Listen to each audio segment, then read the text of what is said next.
I always thought death would be the worst thing that could happen to me. But out there in the frozen woods near Vanderhoof, British Columbia, I learned there are fates that cut deeper, linger longer, and haunt you forever. My name's Gwen, and for most of my life, I've been flirting with the idea of ending it all, not with a rope or a bottle of pills, but with something quieter, something that felt less like my fault. Life hadn't exactly rolled out the red carpet for me. Growing up in a rundown trailer on the edge of a small logging town, I was a Métis girl caught between two worlds, my mom's fierce pride in our First Nations heritage and my own sense of being unmoored, like a boat drifting without an anchor. Mom clung to our culture, dragging me to powwows and talking about ancestors who fought for their place in this land. But for me, it was just words, a distant echo that never quite reached my heart. Dad was the one who made it real. He'd sit me on his knee when I was little, pointing at the sparrows flitting through the pines, teaching me their Cree names. Kisipizim, he'd say, grinning, for the chickadees that danced in the trees. But he was gone by the time I was 6, crushed under a fallen log in a freak accident. His death broke Mom. She turned to whiskey and men who treated us both like garbage. Her boyfriends were a parade of leering faces, Rick with his wandering hands, Dave with his heavy fists, and others whose names I've tried to forget. More than one tried to have a go at me, as Mom put it, like I was some prize to be snatched. I was 10 the first time it happened, hiding in my closet while Rick's shadow loomed outside. When I told Mom, her eyes blazed with rage, not at him, but at me. "You're asking for it, prancing around like that?" she screamed. I was a kid, wearing baggy jeans and a hoodie. It made no sense, but her words carved themselves into my soul. Men became a mystery I didn't want to solve. They could be beautiful, sure, strong jaws, kind smiles in movies or books, but up close, they were danger. I tried dating in high school. Jason was sweet, held my hand during a movie, but when he leaned in for more, my body locked up, memories of those boyfriends flashing like warning signs. "You're too closed off," he said, walking away. Emily was next, a girl from art class who liked my sketches. We kissed once, soft and tentative, but I couldn't let her in either. "You're like a ghost, Gwen," she said. She wasn't wrong. I was a loner, always on the outside looking in. Friends were fleeting. Sarah, who liked birds too, or Mike, who'd share his lunch but never asked how I was. Depression wasn't just a mood, it was my shadow, following me everywhere. By my 20s, it was a voice in my head, "No one would miss you. Just go." But I couldn't do it myself. The thought of swallowing pills or stepping off a bridge made my stomach churn. My survival instinct was too damn stubborn. Then I read about people vanishing in the wilderness, hikers who wandered into the vast forests of British Columbia and never came back. It was perfect, wasn't it? Just walk into the woods, get lost, let nature take over. No mess, no blame. I started my excursions at 19, sneaking out with a backpack of water and granola bars, telling no one. The trails around Vanderhoof were familiar at first, pine-scented paths winding along the Nechako River, sunlight dappling the forest floor. I'd veer off, heart pounding, half hoping to disappear. But every time, something pulled me back. A rustling deer, a hawk's cry, my own cowardice. 6 times I tried, 6 times I ran home, cursing myself for chickening out. Those hikes weren't all about death though. The woods were alive in a way I wasn't. In spring, fireweed bloomed in bursts of pink, buzzing with bees. Summer brought wild blueberries I'd eat by the handful, juice staining my fingers. Fall painted the leaves in fiery reds and golds, and the birds, God, the birds.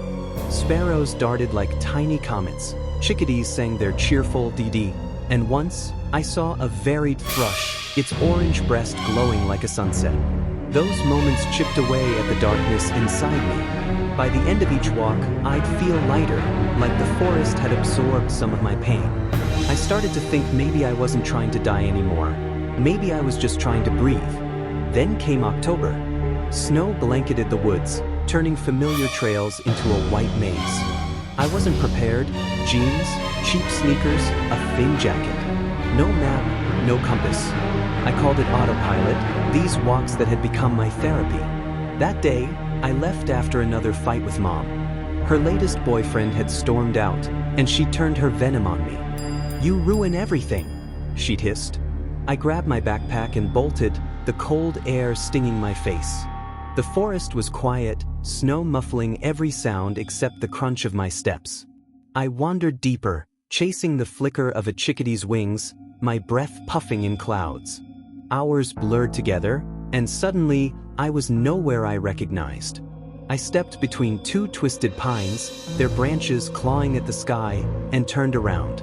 My tracks were fading under fresh snow. The trail was gone. Panic crept in, sharp and cold as the wind. "You've done this before," I whispered, trying to calm myself. I followed my footprints, or what was left of them, through the thickening snow. They led to a creek, its water gurgling defiantly, unfrozen. I remembered crossing it earlier, hopping across rocks like a game. But here, the stones were too far apart, the current too fast. No tracks on the other side. My heart sank. Had I imagined crossing? I scanned the banks, squinting through the gray light. Nothing. No prints, no familiar trees. The creek mocked me, its ripples like laughter. Crossing meant wet clothes, and wet clothes in this cold meant trouble, hypothermia, maybe worse. But staying still wasn't an option either. I decided to follow the creek east, or what I thought was east, hoping to find my tracks. The snow deepened, soaking my shoes, numbing my toes. Birds still sang, jays, sparrows, but their calls felt eerie now, like warnings I couldn't decode. Twilight crept in, painting the forest in a dim blue haze. Shadows stretched, trees turning into skeletal figures that seemed to watch me. Every snap of a twig made me jump, my mind spinning with fears. Bears? Cougars? Or just my own stupidity? "This is what you wanted, right?" I muttered bitterly. To disappear. To never come back. But now that it was happening, terror clawed at my chest. No one knew I was out here. Mom probably thought I'd crashed at Sarah's. My so-called friends wouldn't notice until school on Monday. Hopelessness settled in, heavy as the snow. Darkness fell like a curtain. I could barely see 5 feet ahead, my hands fumbling in front of me. Trees loomed like giants. I nearly crashed into them twice, bark scraping my palms. A low branch caught me off guard. I ducked just in time but tripped, face planting into a snowdrift. Cold flooded my mouth, my nose, my eyes. I rolled over, spitting out snow and dead leaves, my breath hitching. Sitting up, I took stock. Soaked clothes, freezing hands, and a bone-deep exhaustion. Calling for help was pointless. Who'd hear me out here? But curling up and waiting for dawn risked freezing to death. Tears came then, hot and unstoppable, pouring down my cheeks. I sobbed, loud and raw, letting it all out. Mom's cruelty, Dad's absence, the loneliness that felt like a knife in my gut. Why me? I wailed to the silent trees. In my mind, the nearest pine stirred, its branches draping over me like a hug. Stupid, I know, but I'd always been imaginative, building worlds in my head to escape the real one. As a kid, I'd pretend the trees were my guardians, whispering secrets to keep me safe. Now, I imagined the pine feeling hurt when I pushed the thought away, and that made me cry harder. A gust of wind whipped through, chilling me to my core. As it rustled the branches, I heard something, a faint jingling, like pine cone wind chimes. My heart leapt. Chimes meant a house, a cabin, something human. Maybe I was closer to town than I thought. I scrambled to my feet, picking my way toward the sound, ears straining. Another gust, another tinkle, closer now. I adjusted my path, hope flickering like a weak flame. A third gust, and the chimes were almost behind me. I'd overshot. Spinning around, I inched forward through the inky dark until my foot hit something solid, a wooden staircase. A cabin emerged from the blackness, its logs weathered and dark. My pulse thundered. Shelter. But a sinking feeling hit me. This wasn't near town. This was deep in the woods, far from help. I knocked, my knuckles trembling. No answer. The door was locked, the handle ice cold. Peering through grimy windows showed only shadows inside. I circled the cabin, hand trailing the rough wood to keep my bearings. A shed loomed nearby, its doors ajar, swallowed by darkness. Movement, a black shadow slipped inside. My blood froze. Animal? Person? I didn't wait to find out. Panic surged. I needed inside that cabin now. My fingers brushed an electrical outlet on the wall, odd for a place this remote. On a whim, I pried it open. A key, cold and metallic, lay inside. I almost laughed with relief, clutching it like a lifeline. Then a whisper, no, soft, feminine, urgent, like I'd been caught stealing. I spun, key tight in my fist. Nothing but darkness. Terror drove me back to the front door, my feet slipping in the snow. I crashed into the stair railing, pain exploding in my wrist and knee as a spoke snapped under my weight. Whispers grew louder, agitated, hissing words I couldn't make out. Stop, one said clearly. I fumbled the key into the lock, glancing back. A silhouette stood at the edge of the clearing, curvy, feminine, with wild brown hair. Her head lifted and I froze. Bloodshot eyes, wide and manic, stared straight through me. Insane, unhinged, like she could see my soul and hated it. I screamed, twisting the key. The door swung open, and I stumbled inside, slamming it shut and locking it. My heart pounded as I backed away, expecting her to crash through. The whispers surged to the door, then stopped. Silence, heavy and unnatural. I collapsed to the floor, sobbing, eyes glued to the window. Who was she? What was she? Minutes passed, maybe hours. No one came. My hands shook as I groped near the stove, finding a box of matches.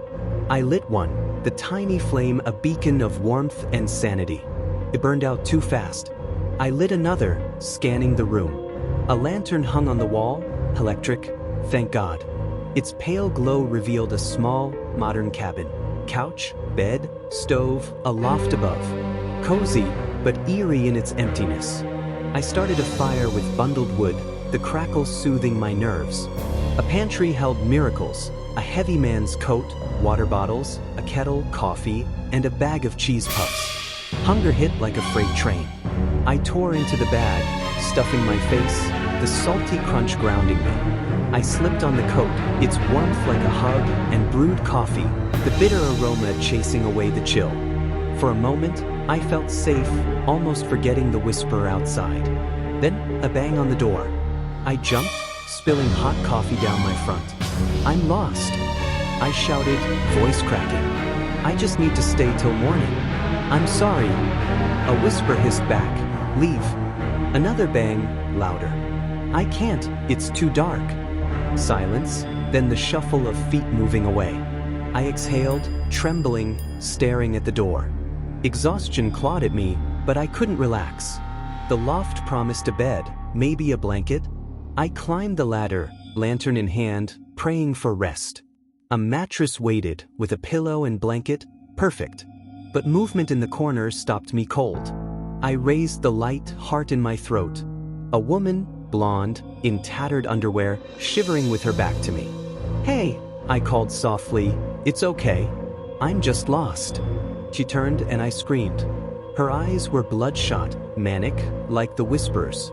Worse, a hole in her cheek, surgically precise, exposing teeth and bone. She scrambled to the far corner, terrified, but I thought she was lunging. Panic took over. I slipped, falling from the ladder, crashing to the floor below. Pain shot through my back, but I scrambled to the couch, pressing against the wall, lantern aimed at the loft. She peered over, her mutilated face half-lit, eyes wide with fear. Another bang at the door. Kill you, the whisper hissed from outside. My blood ran cold. Was she talking to me? Or the blonde? I was trapped, caught between two horrors. The loft woman stayed frozen, staring. The whispers outside grew faint, unintelligible. I sat there, heart pounding, eyes locked on the loft, ears straining for every sound. How did I fall asleep? I don't know. But somehow, exhaustion won, pulling me under. Morning light woke me, pale and cold through the windows. I glanced at the loft, empty. No blonde, no sign she'd ever been there. The cabin looked normal now, just a rustic retreat. I scribbled a note, apologizing for the food and fire, leaving what little cash I had. Unlocking the door, I stepped outside and nearly collided with a Jeep pulling up the short drive. A man in his 40s, ruggedly handsome, stared from the driver's seat. "Can I help you?" he asked, rolling down the window. I laughed nervously, explaining how I got lost, found the cabin, and stayed the night. "Is it yours?" He nodded, stepping out, a grin spreading.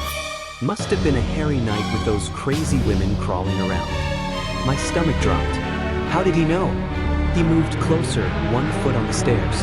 Behind him, they appeared, the whisperer and the blonde, pale as the snow, no breath in their mouths. The blonde's skin was flayed in patches, her mouth a toothless void. The whisperer's body was a patchwork of stitched cuts, oozing blood.